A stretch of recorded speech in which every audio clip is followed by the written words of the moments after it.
At 6:10 every morning in Los Angeles, a 52-year-old man wakes up in a house worth almost $3 million. By 7 a.m., money has already started flowing into his accounts. Dividend payments, rental income, business distributions, market growth. Meanwhile, 30 miles away, a 29-year-old delivery driver starts his day checking how much gas he can afford before payday. Both men live in the same country. Both work hard in their own way. Both wake up with 24 hours in a day. But financially, they're living in two completely different Americas. That is the uncomfortable truth many people are starting to realize in 2026.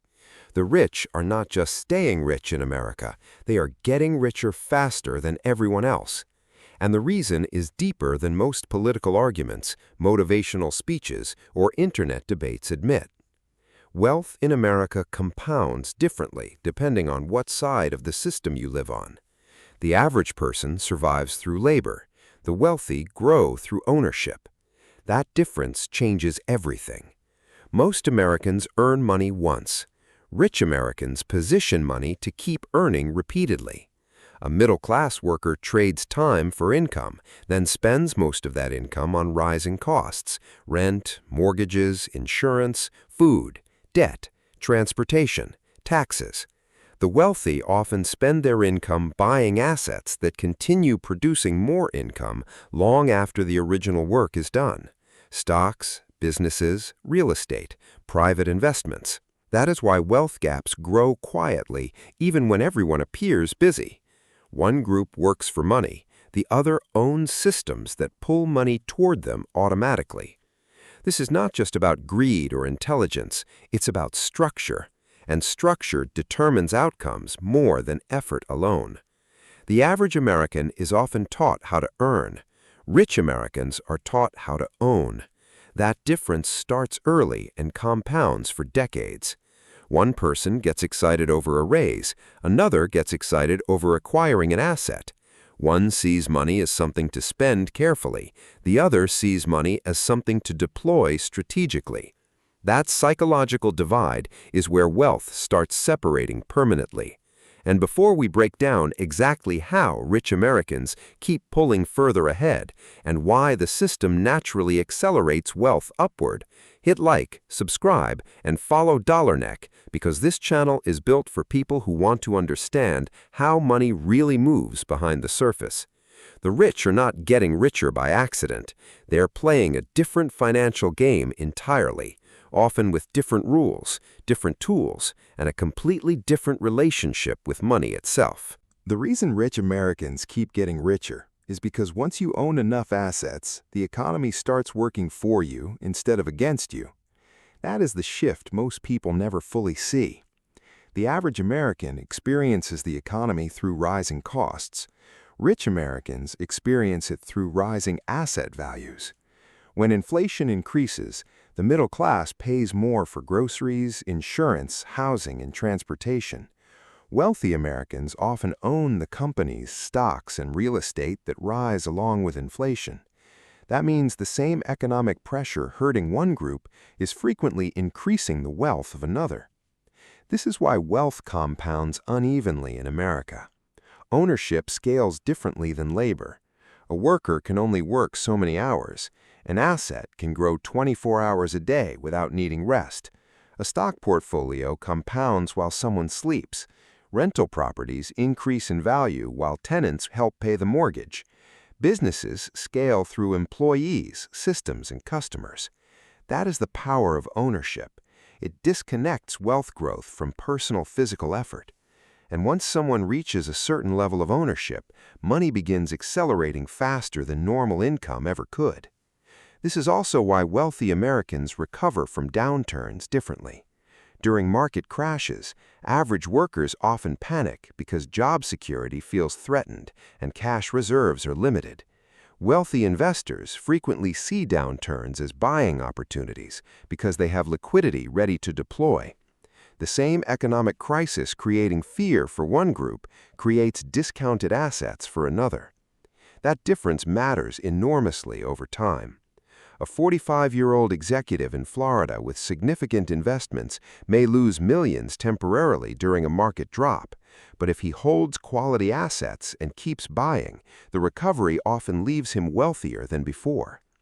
Meanwhile, a struggling family forced to sell investments early or take on debt during hard times loses the ability to benefit from the rebound. This is one of the harshest realities of wealth in America. Money creates resilience, and resilience creates more opportunity.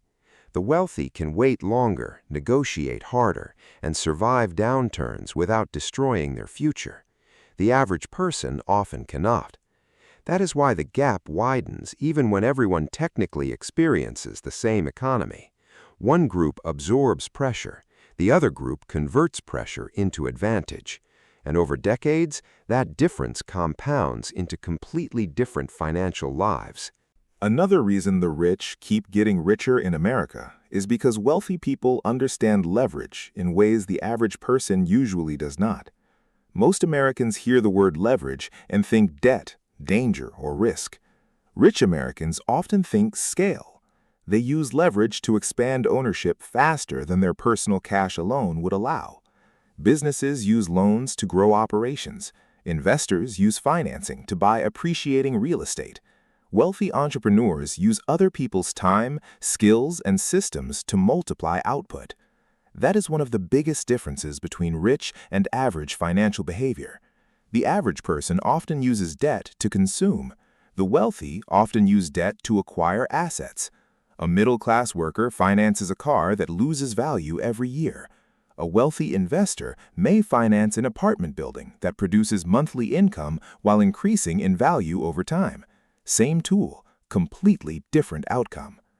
This is why debt affects different groups differently in America. Consumer debt usually drains wealth. Strategic debt can accelerate it, and the wealthy understand that distinction early. They are taught to ask whether money is being used to buy temporary comfort or long-term cash flow.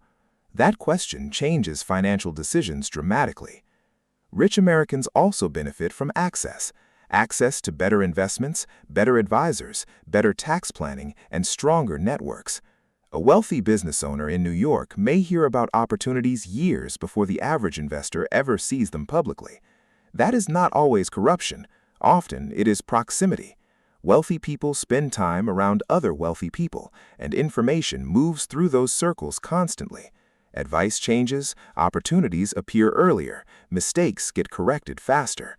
Meanwhile, many average Americans are surrounded by people just trying to survive the month. That environment shapes financial thinking more than people realize.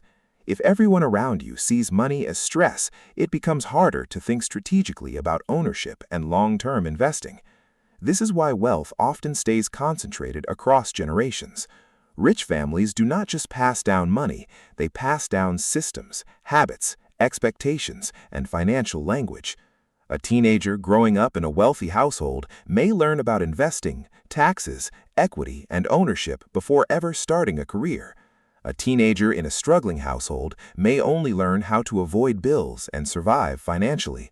That educational gap compounds for decades, and over time, it becomes one of the invisible engines keeping wealth flowing upward toward people who already understand how to use money strategically.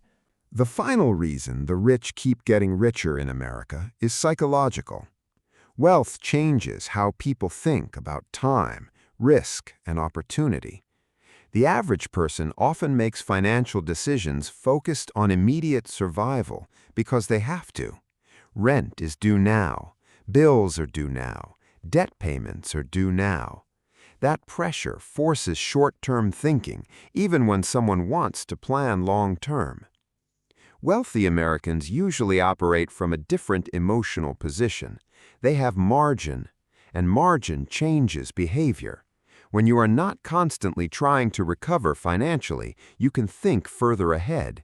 You can invest during uncertainty. You can wait patiently while assets compound. You can say no to bad opportunities because survival is not forcing desperate decisions. That psychological freedom is one of the most underrated advantages wealth creates. A rich investor can think in decades, while the average worker often has to think in paychecks. And the person thinking longer usually wins bigger over time. If this video opened your eyes, make sure you subscribe, because what you learn today can save your future tomorrow.